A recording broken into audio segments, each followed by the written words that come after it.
Hi guys, my name is Alice Huang, and I'm going to be talking about how North Korea's constitutional evolution from 1948 to its 2024 amendment has legally and ideologically justified the pursuit of weapons of mass destruction and nuclear diplomacy. Since its founding in 1948, the Democratic People's Republic of Korea, or DPRK, has used its constitution not simply as a legal framework, but as an ideological tool, a document that defines defense, sovereignty, and even nuclear development as constitutional duties. North Korea's first constitution in 1948 was drafted amid the chaos of post colonial division. It was influenced by the Soviet model, but including a strong emphasis on revolutionary defense and sovereignty. Article 2 described the DPRK as a People's Democratic Republic committed to protecting the gains of the People's Revolution. Unlike liberal constitutions that limit state power, North Korea's constitution expanded it, making defense a constitutional duty. This early legal design positioned the military as the heart of the state. Defense was not just a policy, it was an obligation. The foundation would shape decades of militarization and justify future nuclear ambitions. The Korean War changed everything.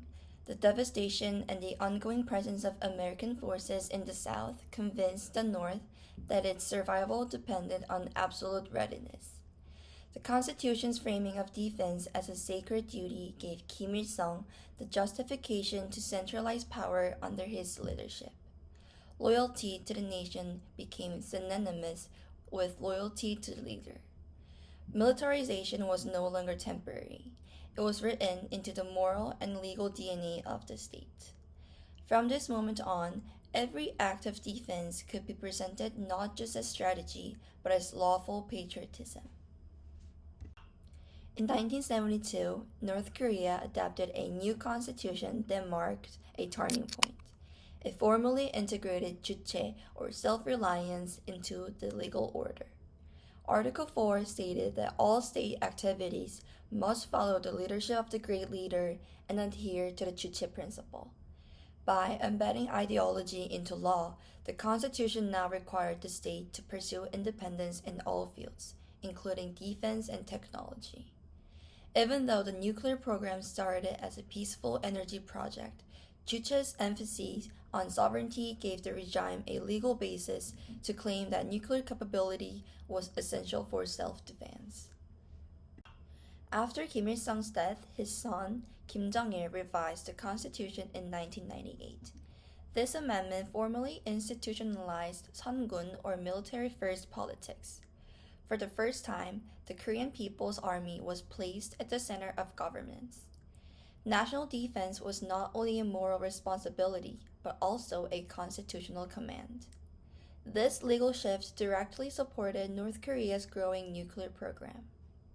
Weapons were framed as an act of aggression, but as tools of survival. The Constitution itself became a shield, legitimizing the development of weapons of mass destruction as a matter of self-defense.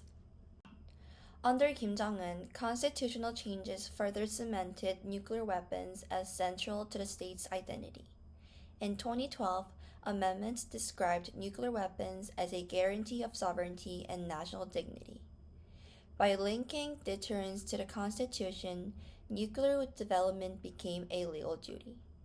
Then, in 2024, the regime made another dramatic change. It erased all languages about peaceful reunification with South Korea, then officially labeling the South Korea a hostile state. This legal redefinition made permanent hostility a constitutional reality. North Korea's constitutional militarization has reshaped East Asia's security environment. In South Korea, debates have intensified about revising or reinterpreting its own constitution to reinforce the right to self-defense. Japan, one restricted by its Pacific Article 9, has reinterpreted to allow collective self-defense. Partly, in response to North Korea's repeated missile and nuclear tests. Even China, while advocating denuclearization, has tolerated Pyongyang's weapons program as a strategic buffer. Through its constitutional politics, North Korea has not only justified its militarization, it has indirectly pushed neighboring states to reconsider their own defense laws and constitution. From 1948 to 2024, North Korea has turned its constitution into a weapon, a legal and ideological foundation for military power.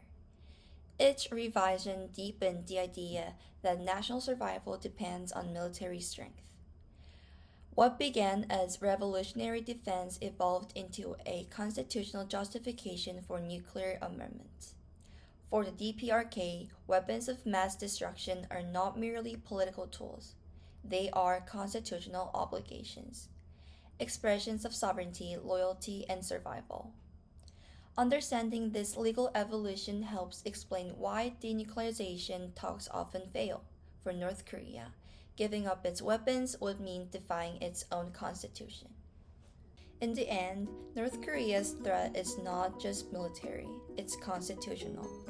And that makes it one of the most enduring challenges to peace and security in our world today. Thank you.